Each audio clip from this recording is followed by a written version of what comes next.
Ethan Maxwell had it all. At 37, he was one of the youngest self-made millionaires in New York. His towering glass penthouse overlooked the city skyline, his calendar was filled with business meetings, and his life was one endless blur of investments, deals, and travel. To the outside world, Ethan was untouchable. But money had made his world colder, emptier. He often drowned the silence of his home with the hum of city noise outside the floor-to-ceiling windows. On a rainy Friday evening, Ethan's plane landed hours earlier than expected. His team didn't know. His chauffeur didn't know. He didn't bother to tell anyone. He wanted to surprise his staff, maybe even catch someone slacking. He enjoyed control. It was part of who he was. As the black car pulled up to his estate outside Manhattan, Ethan stepped out and looked up at the sprawling mansion. It was unusually quiet, except for a faint sound coming from the back of the house. At first, he thought it was music. Then, as he stepped inside, he realized it was laughter. Children's laughter. Confused, he set down his luggage and followed the sound. The trail led him past the marble staircase, down the long hallway, and finally to the glass doors of his indoor garden lounge.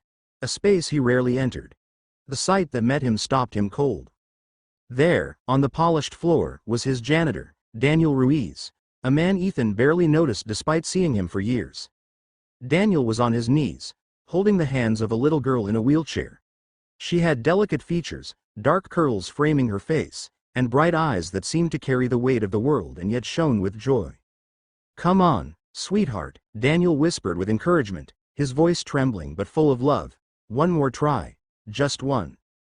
The girl's arms shook as she tried to push herself up from the chair. Her legs, thin and frail, trembled with the effort. Daniel was right there, steadying her, not letting her fall. Ethan froze. The millionaire in him wanted to burst in, demand an explanation.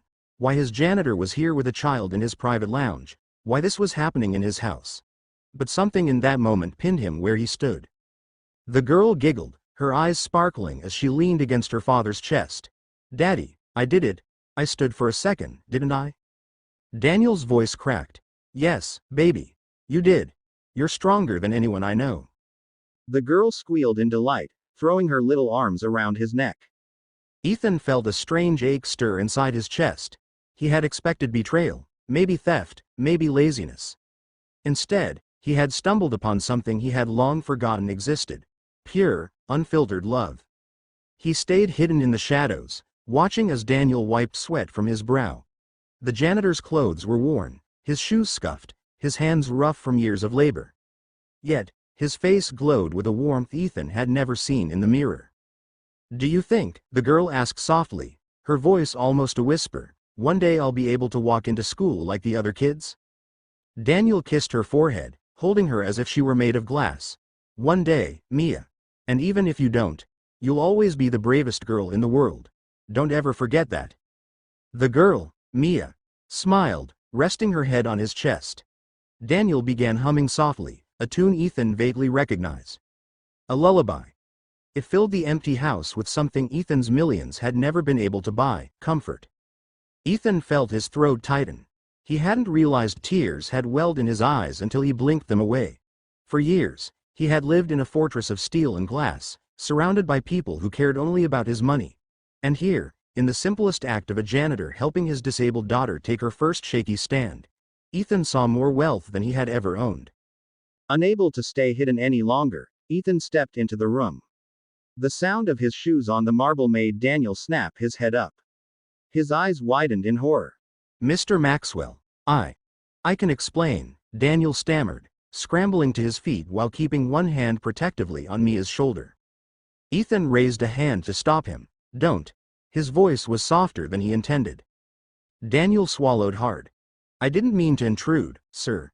It's just, after my shift, I sometimes stay a little longer. I never let her near anything valuable, I swear. She loves the garden here. The air is cleaner. She says it makes her feel free." Mia looked up at Ethan curiously, her big eyes unafraid. "Are you the man who owns this castle?" The question caught Ethan off guard. "Castle?" She giggled. "Daddy says you live in a castle because it's so big and shiny. Bigger than the fairy tale ones." Daniel flushed, his face red with embarrassment. "Mia." But Ethan couldn't help it. For the first time in years, he laughed. A genuine, unpolished laugh that startled even him. I suppose it is, he admitted, crouching slightly so he was closer to her height. And who are you, little princess? Mia beamed. I'm Mia. And one day, I'm going to walk, dance, and run, even if the doctors say I can't. The innocence in her declaration pierced Ethan's guarded heart. He found himself at a loss for words, something that almost never happened in boardrooms. Daniel shifted uncomfortably. Sir, I'll leave immediately. I know this isn't right, bringing her here. Please don't fire me. I wanted her to have a place where she could dream. Ethan studied him for a long moment. He saw the exhaustion in Daniel's eyes, the kind born from years of sacrifice. He saw the way the man's hand never left his daughter's chair, steadying her world. Instead of anger, Ethan felt something unfamiliar rising in him, respect. You've worked for me for, what, 5 years? Ethan asked. 6, sir. And all this time, I never even knew you had a daughter. Daniel lowered his gaze. Didn't seem important for you to know. I just clean floors. Mia tugged at her father's sleeve. Daddy, can he help? He has a castle. Maybe he has magic. The room went quiet. Daniel's eyes glistened, torn between hope and the fear of asking too much. Ethan's lips parted, but no words came. He simply didn't know what to say.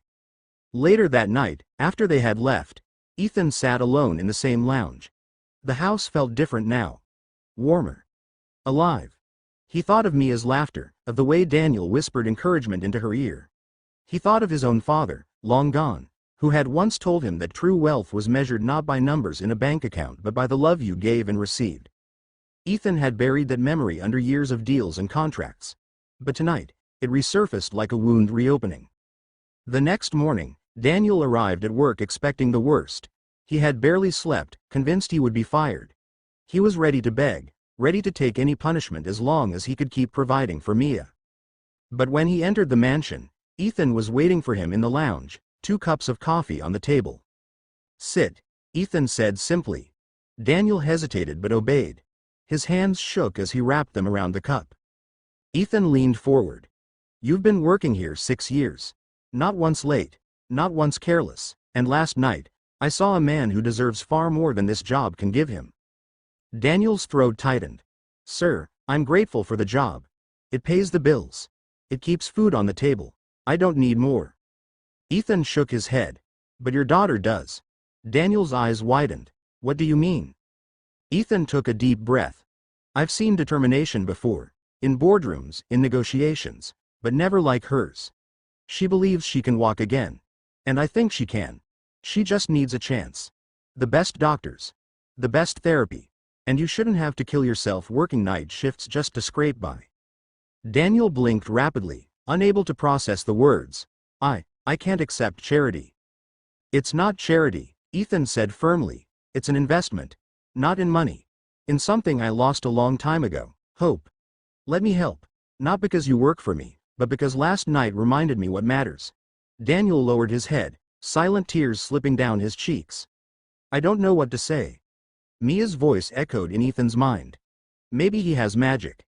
For the first time in years, Ethan wanted to believe he did.